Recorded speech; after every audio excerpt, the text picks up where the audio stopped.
बोलो जयकारा बोल मेरे श्री गुरु महाराज की जय। सभी गुरुमुख प्रेमियों से सप्रेम जय सच्चिदानंद।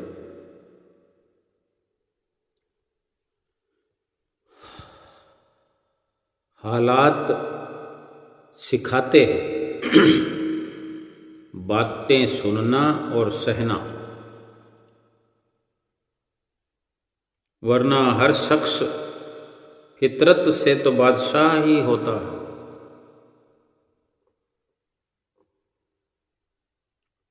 यानी इस जीवन में परिस्थितियां, हालात जो बनते हैं, बहुत कुछ इंसान को सिखाते हैं, सिखा देते हैं।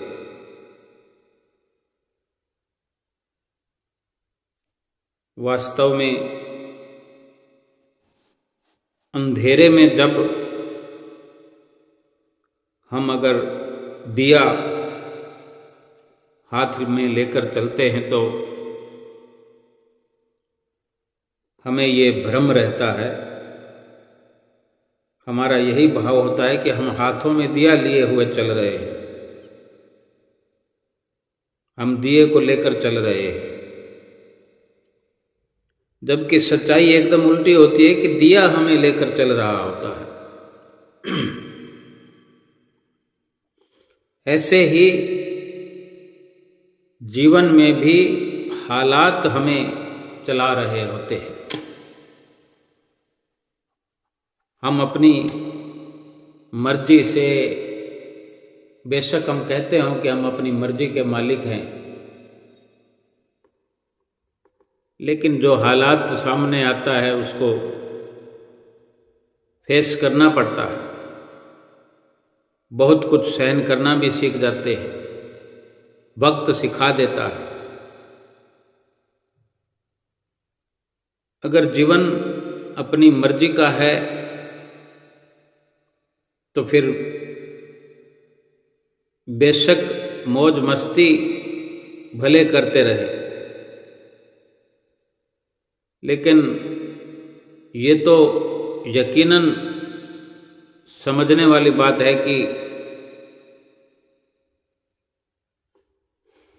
मौज मस्ती कोई कितनी भी करे, लेकिन अपनी जिम्मेदारी से ये जीवन को सुखमय नहीं बनाया जा सकता। और साथ ही इस जीवन को परलोक के काबिल नहीं बनाया जा सकता, यानी इस जीवन से परलौकिक लाभ नहीं उठाया जा सकता, जो कि वास्तव में जीवन जो मिला है वो केवल इसीलिए कि वो परलोक का सरमाया हासिल करने के लिए, परलोक का तोशा बनाने के लिए ये जीवन हमें मिला है।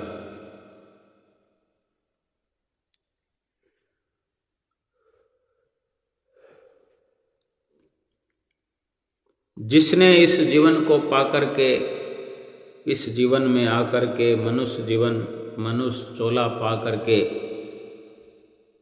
अपने जीवन को सुरक्षित कर लिया है, सुरक्षित हाथों में जीवन की बागडोर को सौंप दिया है, और सुरक्षित हाथ वो सतगुरु के, जिसने अपने आप को सुपुर्द कर दिया है सुरक्षित हाथों में, उसी का जीवन है। बाकी तो चाहे संसार में कोई ताकतवर हो, पहलवान हो, कोई धनवान हो, गुणवान हो, विद्वान हो,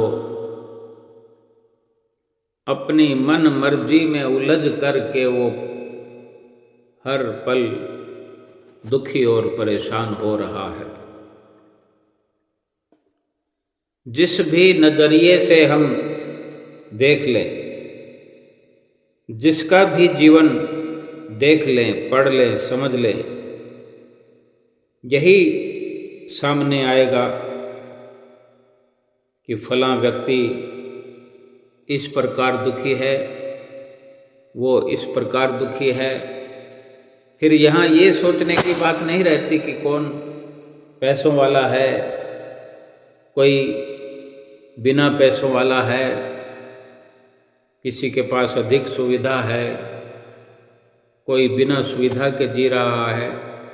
लेकिन जो मन मर्जी में जीवन बिता रहा है, जैसे कहते हैं कि कोई जानवर भी अगर किसी खूंटे पर बंधा हुआ है तो एक ठप्पा लग जाता, मोहर लग जाती है कि ये फलां घर में फलां खूंटे पर बंधा हुआ जानवर है, ये उसका है, ये उसका है। और एक गली में कोई आवारा बन के घूमेगा पशु, वो आवारा कहलाएगा। यानी जैसे कहें कि जिसका कोई धनी धोरी ना हो उसको कोई भी किधर भी ले जाएगा। ऐसे ही मनुष्य जीवन भी विचार करने की बात है। अगर मन मर्जी का है, यानी एक प्रकार से आवारा हो गया और फिर किसी न किसी के साथ है, तो वो है हमारा मन है। कभी इधर लेके जा रहा है, कभी उधर लेके जा रहा है। आज दुनिया के अंदर कितनी मुसीबतें देखने को, समझने को, भोगने को आती है। हमारे जीवन में भी बड़े बड़े भूचाल आए होंगे, आ रहे होंगे, हो सकता है आते रहे। अगर हमने अपना धनी धोरी बना लिया, अपने जीवन की बागडोर अगर सतगुरु के हाथों में, सतगुरु के चरणों से जोड़ दी, बांध दी, तो हमारा जीवन बड़ा सुखों वाला सफल जीवन कहलाएगा।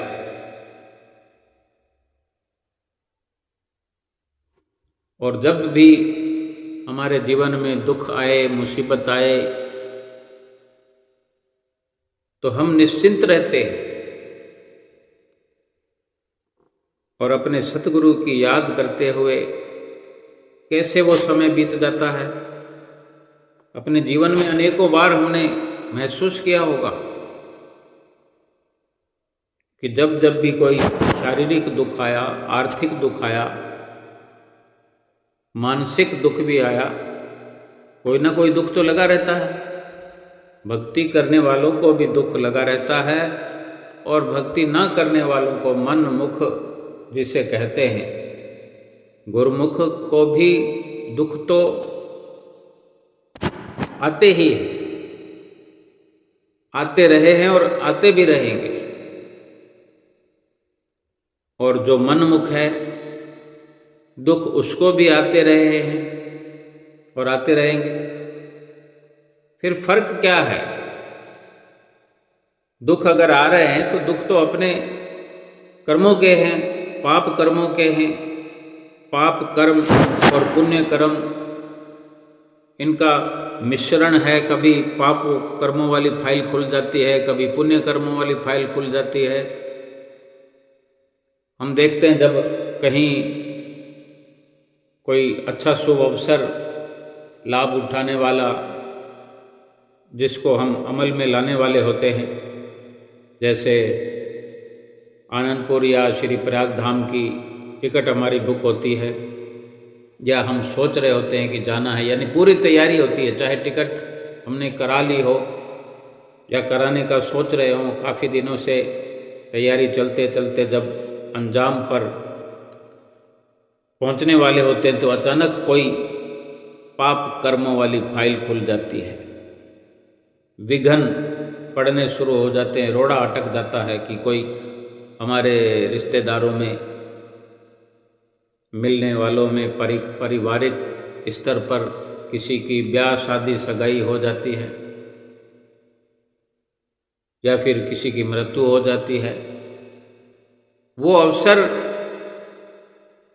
जो हमने कई दिनों से सोचा होता है, ऐसा नहीं है कि हमें ऐसा सोचने मात्र से भी लाभ ना होता होगा। कोई अगर कितने समय से, 1 महीने से 2 महीने से सोच रहा होता है कि मेरे को वैशाखी के पर्व पर जाना है, जाना है, जाना है, रोज़ इस तरह की बातें मन में चलती है।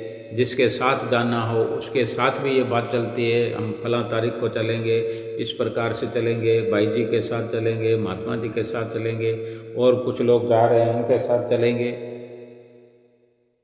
टिकटों की बात होती है, वहाँ रहने की बात होती है, क्या साथ में ले जाना है, ये बातचीत होती है। यानी कुल मिलाकर के सत्य वस्तु की संभाल में लगे रहते हैं। उठते बैठते अकेले दुकेले ये विचार अपने अंदर जो चलते रहते हैं, कहीं ना कहीं ये शुभ कर्मों का, पुनीत कर्मों का, या कहें कि निष्काम कर्मों का, कि अगर हमें ये सब जो सोचते हैं कि हमें गुरु महाराज जी के दर्शन करने जाना है, कितने दिनों के लिए जाना है, कई प्रकार से हम गुरु महाराज जी का ध्यान करते हुए ये बात करते हैं। जब बात करते हैं तो गुरु महाराज जी का ध्यान आंखों में बस जाता है, आनंदपुर का नक्शा आंखों के सामने आ जाता है। अकेले हों तो हम कोई काम धंधा कर रहे हैं, घर का काम करने वाले घर के काम करते हुए कभी खो जाते हैं, अपने आप को देखते हैं कि आनंदपुर की सड़कों पर घूम रहे हैं, आनंदपुर के कमरों में घूम रहे हैं, आनंदपुर के दर्शन हाल में आ रहे हैं या जा रहे हैं, सुबह सवेरे श्री मंदिर जी में आरती करने पहुंच रहे हैं, या शुभ स्नान का दिन आ गया है। हर पर्व पर स्नान तो होता ही है, कोई ना कोई नज़ारा उनकी आंखों में चलता रहता है। और ऐन वक्त पर जब जाना होता है या टिकट कराना होता है या टिकट हुई पड़ी होती है, उसको कैंसिल करने का अवसर आ जाता है, तो ये कोई ना कोई पाप कर्म की फाइल खुल गई। बहुत जो हमने अपने उत्तम विचार, शुभ विचार संजो करके रखे, रोज विचार करते रहे, ये कहीं ना कहीं ये विचार शुभ संस्कार बन करके बीज दिए गए। आज नहीं तो कल वो फिर से उभर कर हमें मौका मिलेगा। जितने दिनों तक हम सोचा विचारा, हमने इस प्रकार से सोचा, गुरु महाराज जी का ध्यान लगा रहा, आरती पूजा का ख्याल आता रहा, दर्शन हाल में दर्शन करने की विचारधारा बनी रही, गुरु महाराज जी के पास ऐसे जाएंगे, गुरु महाराज जी को ये भेंटा करेंगे, ये सारी की सारी जितनी भी विचारधारा है शुभ अति शुभ है, लेकिन बड़ी कोई पाप कर्मों की फाइल खुल गई, जिससे हमारा जाना तो कैंसिल हो गया, लेकिन जितना लाभ उठाना था हमने उठाया भी। भाव कहने का इतना ही है कि पाप कर्म और पुण्य कर्म की फाइल साथ में ही रहती है, कभी वो खुल जाती है, कभी वो खुल जाती है। कई बार ऐसे होता है कि कहीं कोई ख्वाब ख्याल नहीं दरबार में पहुंचने का, कोई विचार नहीं, जिन्होंने जाना होता है जिनकी विचारधारा चलती रहती है, लेकिन हमारे पास कोई जरिया बनता है, कोई संदेश, कोई विचार, किसी से मिलना, किसी का फोन आना, अचानक से ऐसा होता है और सारी व्यवस्था हुई पड़ी होती है। यूँ तो रेलवे की टिकट कराओ, रेल की टिकट कराओ तो समय पर टिकट नहीं मिलती, किसी को कह दो कि हमें जाना है, हमें ले चलो, तो जवाब आता है भाई टिकट अपनी करा लो। टिकटें तो मिल नहीं रही, हमारी तो 2 महीने पहले हुई पड़ी थी, 3 महीने पहले हुई पड़ी थी, तो कोई ना कोई रोड़ा अटकता है। लेकिन अचानक से जब हमारा कोई संदेश किसी की ओर से आता है, भाई आपको चलना है, तो हम कहते हैं भाई टिकट हमारे पास तो नहीं है, हम टिकट नहीं करा सकते। तो सामने से जवाब आता है वो हम करा लेंगे। कोई भी कितनी भी हम अड़चन लगाएं, हर अड़चन दूर होती जाती है। ऐसा लगता है जैसे कोई हमारा कर्म प्रधान बन करके सारी व्यवस्था कर रहा है, टिकट भी हो जाएगी। कोई अधिक से अधिक अगर रुपया पैसों की भी कोई कमी है, दिक्कत है, तो सामने वाला कहता है कि आप चिंता मत करो, आप हाँ बोलो बस। और हम हाँ बोलते हैं और देखते हैं कि हम कल तो घर में खड़े थे और आज श्री दरबार में आए हुए खड़े हैं और श्री दर्शन हाल में बैठे हैं। और दर्शन हाल में हम पहुंचते हैं, दर्शन करते वक्त दर्शनों से पहले गुरु महाराज जी सिंहासन पर आए नहीं, अभी हम वहाँ बैठे बैठे बैठे यही सोचते रहते हैं कि ये चमत्कार है, ये सतगुरु का प्यार है, मेरे कर्म हैं। वास्तव में ये पुण्य कर्मों का फल है। ये प्रारब्ध में हमारे जब पुण्य कर्मों की फाइल खुलती है तो फिर कुछ नहीं करना पड़ता, लेकिन चलने का, रवाना होने का जो पुरुषार्थ है वो तो करना ही पड़ेगा। ऐसा अवसर अगर मिलता है उसका खूब लाभ उठाने की कोशिश करना चाहिए। और जो वास्तविकता है वो तो हम सतगुरु से जुड़े हुए हैं, समय समय दर्शन भी करते हैं, दरबार में भी पहुंचते हैं, घर में रह कर के भी नित्य नियम निभाते हैं, भजन सुमरन भी करते हैं। जरूरत है थोड़ा सा गहराई में गोता लगाने की। सीधी सी बात है कि जिन गुरु महाराज जी की हम श्री आरती पूजा करते हैं, जिन गुरु महाराज जी का दिया हुआ नाम जपते हैं, सुमरते हैं, जिन गुरु महाराज जी का सत्संग हम सुनते हैं, पढ़ते हैं,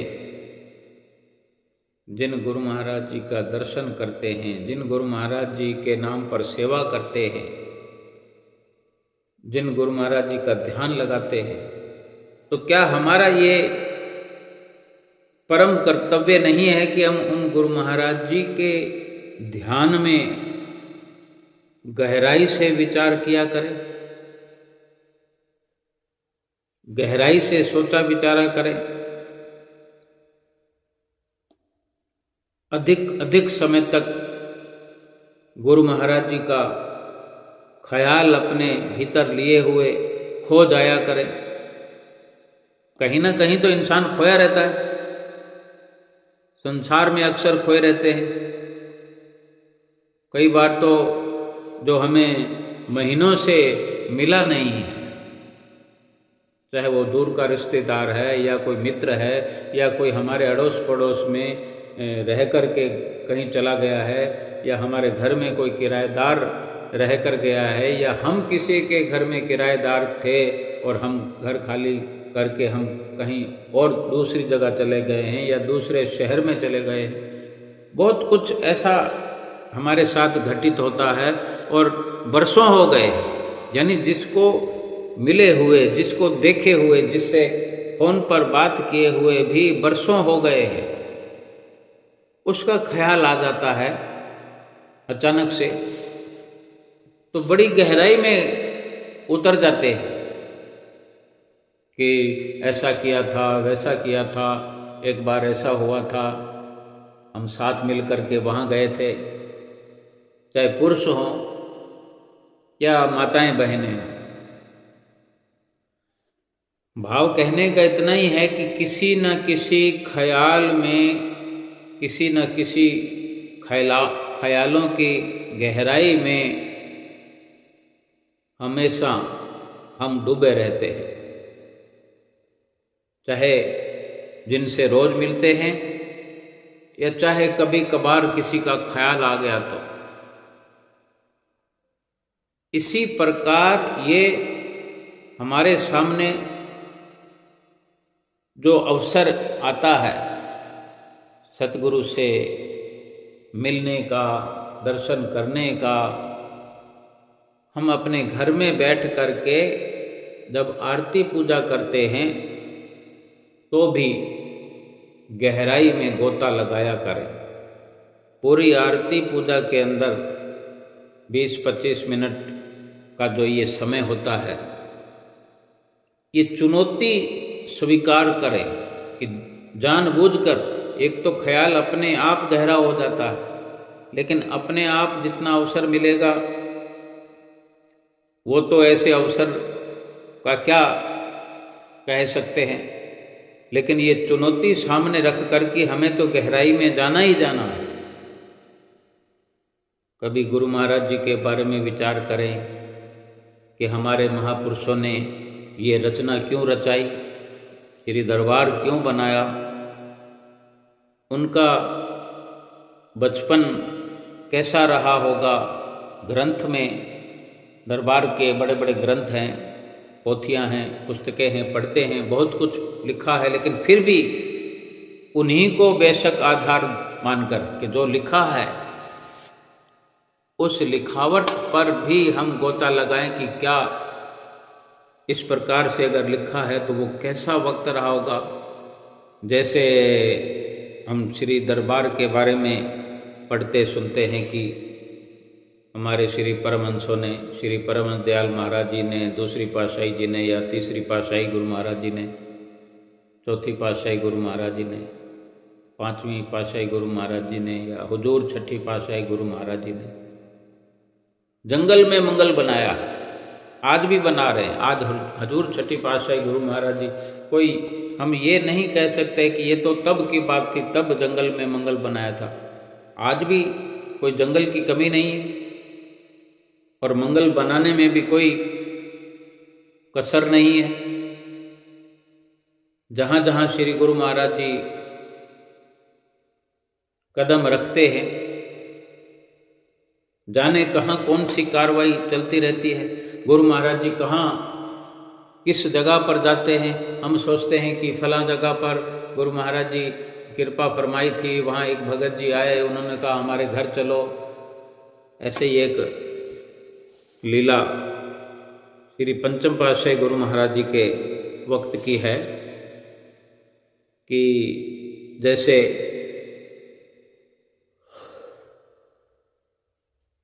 अशोकनगर आश्रम, अशोकनगर रेलवे स्टेशन के पास जैसे आश्रम बना है, और ये ललितपुर आश्रम बना हुआ है, बीना रेलवे स्टेशन पर भी आश्रम ऐसे बना हुआ है। जहाँ जहाँ भी आश्रम है वहाँ श्री गुरु महाराज जी कृपा किया करते थे। ये पंचम पातशाही गुरु महाराज जी की लीला तब की है जब ललितपुर आश्रम बना नहीं था। ललितपुर आश्रम में पंजाब से आने वाली गाड़ी, पंजाब मेल, झेलम, उधर से जितनी भी गाड़ियाँ आती हैं, अनंतपुर जाने वाले, अनंतपुर आने वाले, अनंतपुर पहुंचने वाले गुरमुख प्रेमी कई इलाकों से, हिमाचल से, पंजाब से, जो उन ट्रेनों पे चलते हैं, तो ये ललितपुर आश्रम जो है, यहाँ पर वो गुरमुख प्रेमी उतर कर श्री आनंदपुर के लिए वहाँ पर जो व्यवस्था होती है उस के अनुसार श्री दरबार में पहुँच जाते हैं। जब ललितपुर आश्रम बना नहीं था तो कुछ थोड़ी दिक्कत ज़्यादा होती थी, क्योंकि ललितपुर आश्रम जब नहीं बना था तो बीना स्टेशन से ये सारी सुविधा प्राप्त किया करते थे। गुरु महाराज जी भी, पंचम पातशाही गुरु महाराज जी अगर कहीं रेल यात्रा करनी होती थी तो गुरु महाराज जी भी आज ललितपुर स्टेशन से जो लाभ मिलता है वो ललितपुर आश्रम जब नहीं था तो बिना स्टेशन से जाया करते थे। जहाँ भी जाना होता था तो बड़ी व्यवस्था बिना स्टेशन से होती थी। ये तब की बात है। और जब श्री गुरु महाराज जी बिना आश्रम में पहुंचते तो एक भगत जी थे। अब वो जब भी उनको संदेश मिलता तो पहले ही संदेश मिल जाता है। कहीं अचानक से हो तो सुबह शाम का संदेश मिल जाता है। गुरु महाराज जी शाम को आने वाले हों सुबह संदेश मिल जाता है। कई बार सुबह आने वाले हों तो एक दिन पहले मिल जाता है। कई बार कोई ऐसा प्रोग्राम होता है 2, 4, 5 दिन 10 दिन पहले ही पता लग जाता है। श्री गुरु महाराज जी जैसे आने वाले थे तो भगत जी जिनका जिक्र हम कर रहे हैं वो भगत जी पहुंचते थे, सेवा में भी भाग लेते थे, दर्शन करने आते थे। अब जो जहाँ के होते हैं गुरुमुख प्रेमी भगत जन तो वो सभी मिलजुल कर ही सेवा करते हैं। तो वो जब दर्शन करने आते थे गुरु महाराज जी के आने पर तो वो एक विनती श्री गुरु महाराज जी से करते थे। विनती करते थे कि स्वामी जी इस दास के घर भी कृपा करो, दास के घर चरण छुआओ। तो श्री गुरु महाराज जी मुस्कुरा देते थे और वचन फरमाते कि जरूर आएंगे। जब भी श्री गुरु महाराज जी ने बिना स्टेशन आना तब भगत जी ने विनती करना और स्वामी जी का यही जवाब रहता कि जरूर आएंगे। ऐसे करते करते 12 साल बीत गए। 12 साल तक वो भगत जी विनती करते रहे। एक बार श्री गुरु महाराज जी ने खुद अपने मुखारविंद से फरमाया महात्मा जी को, कहा कि महात्मा जी उस भगत जी नूं संदेशा पहुंचाओ कि असी उन्हां दे घर आ रहे हैं। वो भगत जी पहुंचे उससे पहले ही संदेशा उनके घर उन भगत जी को पहुंचा दिया कि गुरु महाराज जी ने वचन फरमाए कि आपके घर आ रहे हैं। महात्मा जी ने संदेशा भिजवाया तो वो भगत जी का तो खुशी का कोई ठिकाना ही नहीं रहा। पूरा परिवार तैयारियों में लग गया। जहाँ वो भगत जी गुरु महाराज जी के पास हुआ करते थे अब वो भगत जी अपने घर में ही तैयारियों में लगे हुए, क्योंकि अब तो गुरु महाराज जी स्वयं कृपा करने वाले हैं। और सब जगह लोग खुशी के साथ तैयारियां कर रहे थे। जो बड़ा परिवार था, बड़ा घर था, उस समय कुदरत ने ऐसा क्या खेल रचाया कि उस परिवार में एक बच्चा कुछ नाबालिग सा ही था, लेकिन वो खेलने कूदने वाले बच्चों के साथ जहाँ खेल कूद किया करते हैं तो वो पास में एक नदी थी, वहाँ अपने दोस्तों के साथ नहाने गया हुआ था। वो नहाते हुए और खेलते हुए वो लड़का नदी में डूब गया और वहीं प्राण त्याग दिए। जैसे उसके जो दोस्त थे जिनके साथ वो गया था वो आए और भगत जी के घर आके बताया। बच्चे को तो निकाल लिया गया नदी से और एक जना भगत जी के घर जाके बता रहा है कि ऐसे ऐसे हो गया है। तो वो घर वाले दौड़े दौड़े नदी पर गए तो देखा कि बच्चे में तो अभी प्राण नहीं है, बच्चा शरीर छोड़ चुका है। बच्चे को उठा करके घर ले आए। अब क्या करें, बड़े असमंजस में पड़ गए कि अब करें तो क्या करें। इधर श्री गुरु महाराज जी के आने का समय हो रहा था और ये इधर अनहोनी हो गई थी। अब हम कह देते हैं कि अनहोनी हो गई, लेकिन अनहोनी तो कभी होती नहीं है। जो होनी होती है, होनहार है, वही तो होती है। देखो उनके प्यार की सीमा, उन भक्तों के प्रभु प्यार की सीमा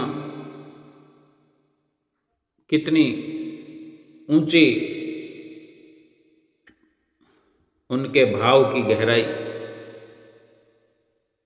भगत जी ने दिल पे पत्थर रखकर उस बच्चे के पार्थिव शरीर को एक कमरे में लिटा दिया। बड़ा घर था, कमरे भी कई थे। जब श्री गुरु महाराज जी ने कृपा फरमाई परिवार में, उस घर में, तो पहले श्री गुरु महाराज जी ने आते ही पूरे घर में चरण छुआए, इस कमरे में, उस कमरे में, अपने आप ही सभी कमरों में चरण छुआते हुए। फिर उस कमरे की बारी आई जहां उस बच्चे के शरीर को लिटाया गया था। और वो कमरा बंद था।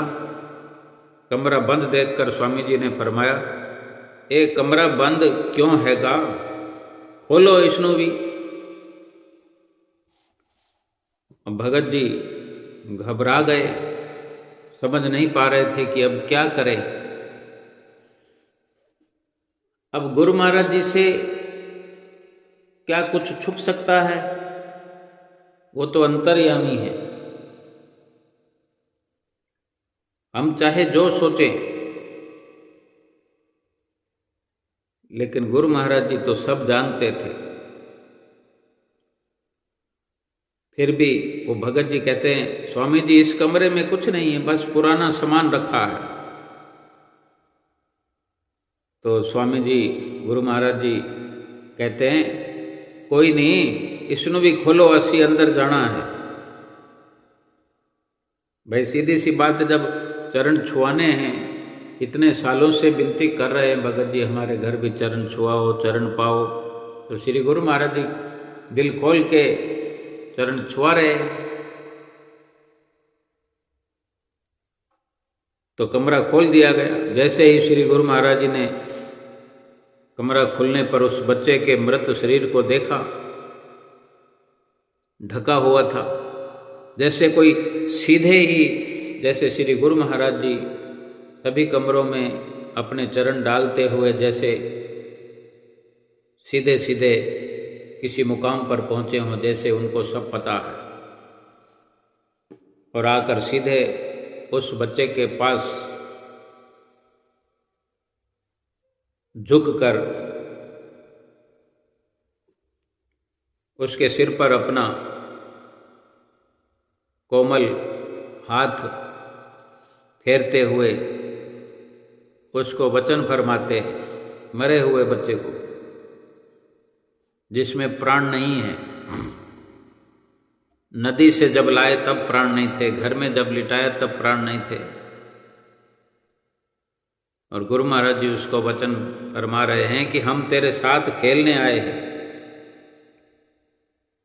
और तू सोया हुआ है, चल खड़ा हो, हमारे साथ खेल। तो यकीन मानो,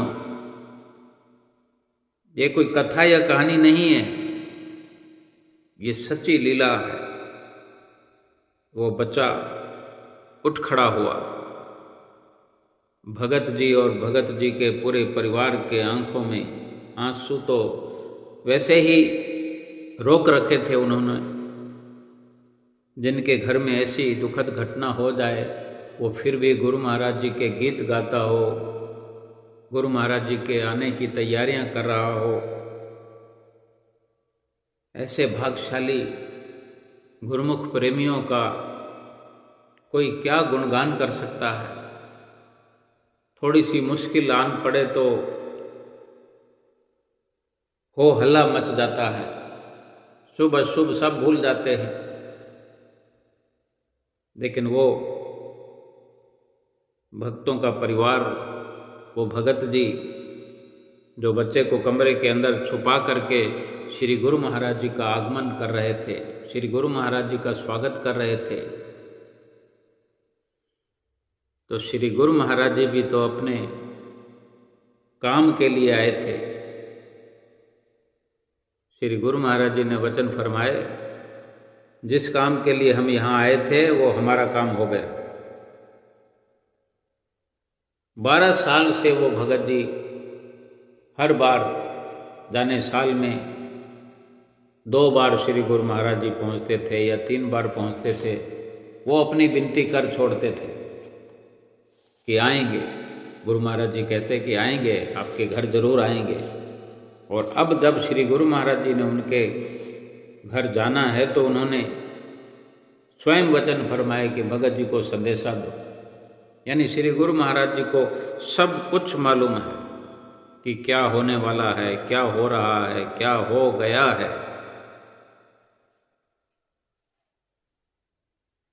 गुरु महाराज जी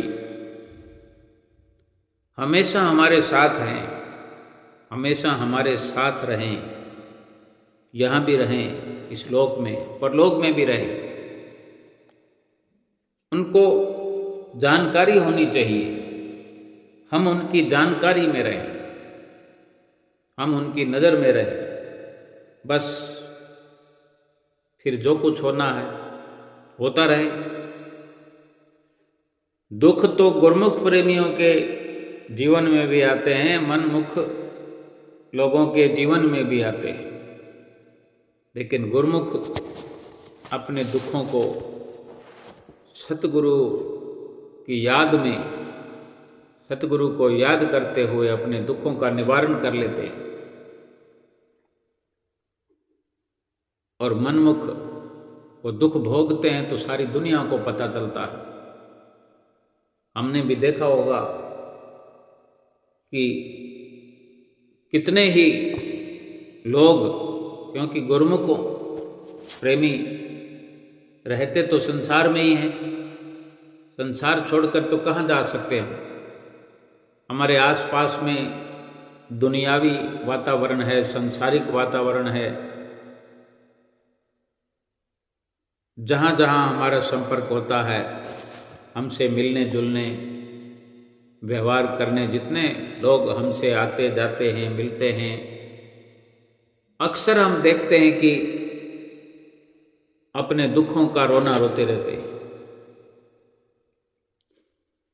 अपने दुखों से जब देखो विचलित रहते हैं। कितनी मुश्किलों का दौर उनके जीवन में हर वक्त बना रहता है। और गुरमुख प्रेमियों को ये सब करने की ज़रूरत नहीं होती। वो पल पल करके समझ रहे होते हैं ये मेरी तकदीर का है, प्रारब्ध का है, मेरे पाप कर्मों की फाइल खुल गई है। लेकिन गुरु महाराज जी नज़र बनाए हुए हैं। वो गुरुमुख जो हैं वो अपने सतगुरु की याद में गहराई से चिंतन करते हैं। दुख तो मनमुख का भी मिट जाता है, गुरुमुख का भी मिट जाता है। गुरुमुख को जब दुख की घड़ी आती है तो वो और भक्ति करता है और सुमरन करता है। दुख तो कटता ही करता है आने वाले वक्त के लिए, परलोक में जो सरमाया साथ लेकर के जाना है वो पल पल करके एकत्र होता रहता है। ये भी कह सकते हैं कि गुरुमुख के जीवन में तो दुख जो है खुशी बन करके आता है, सुख बन करके आता है, क्योंकि ये जीवन तो जैसे तैसे गुजर जाएगा, दुख तो भोगने पड़ेंगे। पापों को तो काटना ही पड़ेगा। जब हमने पाप किए हैं, पापों का दंड तो भुगतना पड़ेगा। कौन भोगेगा? पाप अगर हमने किए तो दुख भी हम भोगेंगे। अपना किया भुगत रे जिया। हमारे पाप कर्मों को कोई और नहीं भोगेगा, हम ही को भोगना पड़ेगा। इंसान की नाजायज कमाई का लाभ तो कोई भी उठा सकता है। हम जो रुपया पैसा कमाते हैं, जो धन कमाते हैं, चाहे किसी भी प्रकार की हमारी कमाई है, चाहे हमने रिश्तेदारियां बनाई, परिवार बनाया, हमारी कोई ऐसी वाकफियत है, किसी से ऐसी जान पहचान है, तो उसका लाभ कितने लोग उठाते हैं। हमारे किसी कलेक्टर से जान पहचान हो, अब उस जान पहचान के बीच में कोई ना कोई तो माध्यम है, कोई ना कोई रिलेशन है लेन देन का। किसी न किसी प्रकार से किसी रिश्ते को बरकरार रखा जाता है। वो रिश्ता चाहे किसी भी प्रकार की बुनियाद पर खड़ा है, दुनिया की हर बुनियाद झूठ पर खड़ी है, ये तो यकीनन मानना पड़ेगा। लेकिन उसका फायदा लोग उठा सकते हैं। किसी को कोई कार्य हो तो हम कहेंगे हमारे कलेक्टर से जान पहचान है, हम फोन कर देंगे, उसका काम हो जाएगा, उसका काम हो जाएगा, ऐसा अक्सर होता है। और भी ऐसी कई तरह की बातें। हमारे पास धन है, और नहीं तो कम से कम एक चार दीवारी में साथ रहने वाले हमारे उस धन को अपने इस्तेमाल में लेते हैं कि नहीं, लाभ उठाते हैं ना। अब वो धन जो है वो किस, उस धन की नींव क्या है? झूठ है, छल है, कपट है, कुछ भी है। लाभ उठाने वाले तो उठाएंगे, कोई भी लाभ उठा सकता है। लेकिन महापुरुष फरमाते हैं कर्मों का फल जो है वो कोई नहीं भोगेगा। कि जो कर्म करके हम जितना कुछ कर रहे हैं, कर्म करके, जैसे कर्म करके धन कमा रहे हैं, जैसे कर्म करके कोई बंगला गाड़ी बना रहे हैं, जैसे कर्म करने से कोई रिश्ता बना रहे हैं, किसी से छल प्रेम ठगी कर रहे हैं, इससे जो कर्म बन रहे हैं, इन कर्मों का जो दंड हमें भोगना पड़ेगा, उसमें कोई हिस्सा नहीं बटाएगा। ये हमें खुद को भोगना होगा। आज हम जो दुख भोग रहे हैं वो हमारे किए हुए कर्मों का दंड स्वरूप है, हम भोग रहे हैं। अपने ही कर्मों के दंड के एवज में भोग रहे हैं।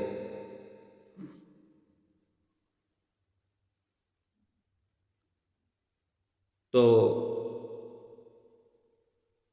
जरूरत यह है कि कोई भी हम कार्य करें, धन पदार्थ इकट्ठा करें, घर मकान बनाएं, बिजनेस बनाएं, जो भी करें नेक नियति से करें। भाव कहने का इतना ही है कि जब भोगना खुद को है, पाप कर्म करके दुख उठाना ही उठाना है, बच नहीं सकते, तो फिर क्या दुख उठाने के लिए हम पाप करते हैं? हम जानबूझकर क्यों पाप करते हैं जो हमें दुख उठाना पड़ेगा? क्यों खुशियां मनाते हैं कि हमने आज ज्यादा धन कमा लिया, आज हमने फलां व्यक्ति को शीशे में उतार लिया, फलां व्यक्ति की जेब से हमने ज्यादा धन अपने हिस्से में कर लिया। कोई हम पर विश्वास करके आता है, हमें मौका देता है कि तुम चाहो तो भलाई कर सकते हो, तुम चाहो तो वाजिब कमाई करते हुए एक अच्छा कार्य कर सकते हो। जब वो हमें अपना विश्वास सौंप देता है, हम पर विश्वास करके हमारी मर्जी पे छोड़ देता है, तो हम क्या करते हैं? उसको ठग लेते हैं, उससे धोखा कर लेते हैं। तो क्या ये पाप हमें छोड़ेंगे, भोगना नहीं पड़ेगा। ऐसे अवसर पर दया दिखाने की जरूरत है, विनम्रता दिखाने की जरूरत है। सतगुरु का ध्यान अगर बना रहेगा, जरूरी इसलिए है कि सतगुरु के ध्यान में गहराई में जो गोता लगाएंगे, आरती पूजा करते हुए अगर गहराई में गोता लगाएंगे, सेवा करते हुए भी गहराई में गोता लगाएंगे, परमहंसों के बारे में सदा विचार करते रहें कि क्यों उन्होंने ऐसी रचना की, क्यों ये दरबार बनाया,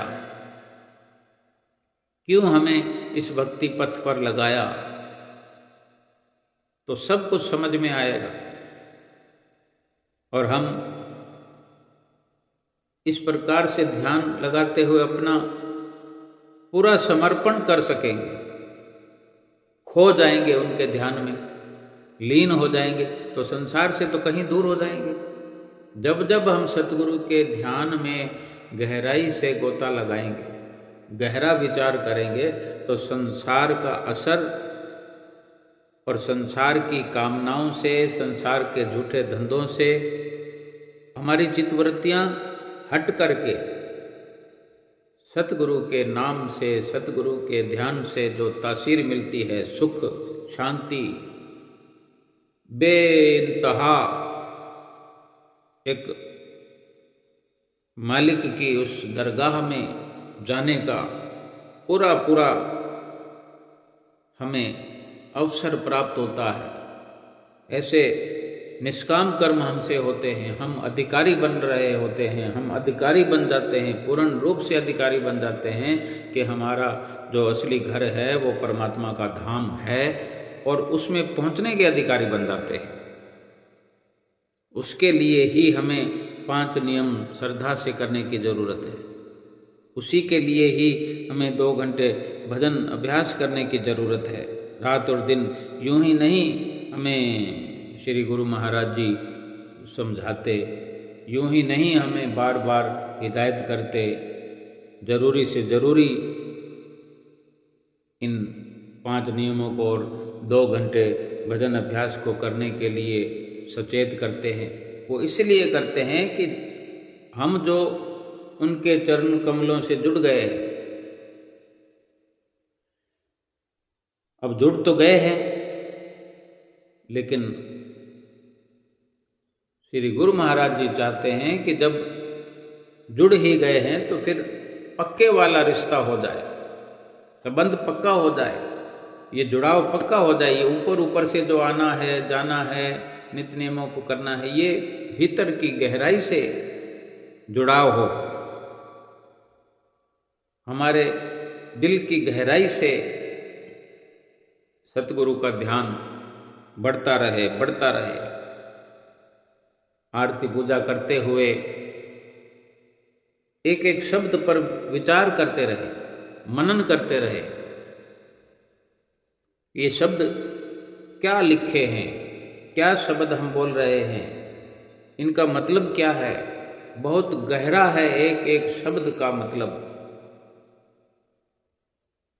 एक एक शब्द रहस्यों से भरपूर है, जो हमारी पिछली जो जन्मों की हमारी कर्मावली रही है, उस पर भी हम विचार कर पाते हैं और आगे इस मृत्यु लोक को छोड़ कर जाने के बाद हम उसके लिए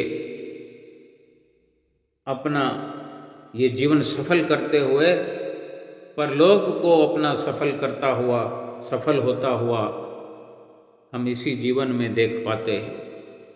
ये गहराई में जाने से ही पूरी की पूरी जो हमारी चित्तवृत्तियां हैं वो सतगुरु के चरणों में जुड़ी रहें। हमसे 5 नियम नित्य प्रति होते रहें।